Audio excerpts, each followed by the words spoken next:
ಗೋಟ್ series episode 2. ಇವತ್ತು ನಾನು ಮಾತಾಡ್ತಿರುವುದು ನಮ್ಮ Kannada and energetic man doctor Vishnuvardhan ಅವರ ಬಗ್ಗೆ.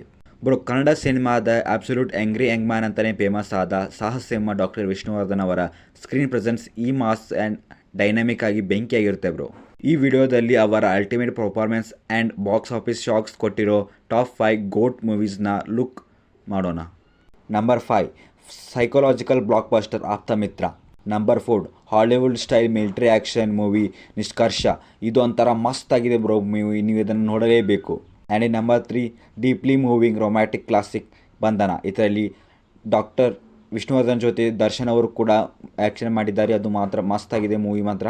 And in number 2 raw rustic drama Bhootayyana Maga Ayyu, ಇದು ಮಾತ್ರ ತುಂಬ ಚೆನ್ನಾಗಿದೆ movie and in number 1 Nagarahavu. Crucial character Ramachari, look wild, anger ಮತ್ತು ಹಿಸ್ಟಾರಿಕ್ ಪರ್ಫಾರ್ಮೆನ್ಸಿಂದ ಸ್ಯಾಂಡಲ್ವುಡ್ ಕೋರ್ ಕಂಪ್ಲೀಟ್ ಚೇಂಜ್ ಆಗಿತ್ತು. ಇದು ಎಷ್ಟೋ ಒಂದು ಯುವಕರನ್ನು ಅದ್ರ ಕಡೆ ಸೆಳೆದಿತ್ತು. ಈ ಮೂವಿ ಮಾತ್ರ ಬೆಂಕಿಯಾಗಿದೆ ಇದನ್ನು ನಾವು ಎಷ್ಟು ಸತಿ ನೋಡಿದರೂ ಬೇಸರ ಆಗೋದಿಲ್ಲ, ಆ ಥರ ಮೂವಿ ಇದೆ. ವಿಷ್ಣು ಸರ್ ಫ್ಯಾನ್ಸ್ಗೆ ಈಗಲೇ ಕಮೆಂಟ್ನಲ್ಲಿ ಸಾಹಸ ಸಿಂಹ ಅಂತ ಟೈಪ್ ಮಾಡಿ. ನೆಕ್ಸ್ಟ್ ಎಪಿಸೋಡ್ ಯಾರ ಬಗ್ಗೆ ಆಗಬೇಕಂತ ಕಮೆಂಟ್ನಲ್ಲಿ ತಿಳಿಸಿ ಮತ್ತು ನನ್ನ ಚಾನಲ್ಗೆ ಸಬ್ಸ್ಕ್ರೈಬ್ ಆಗಿ.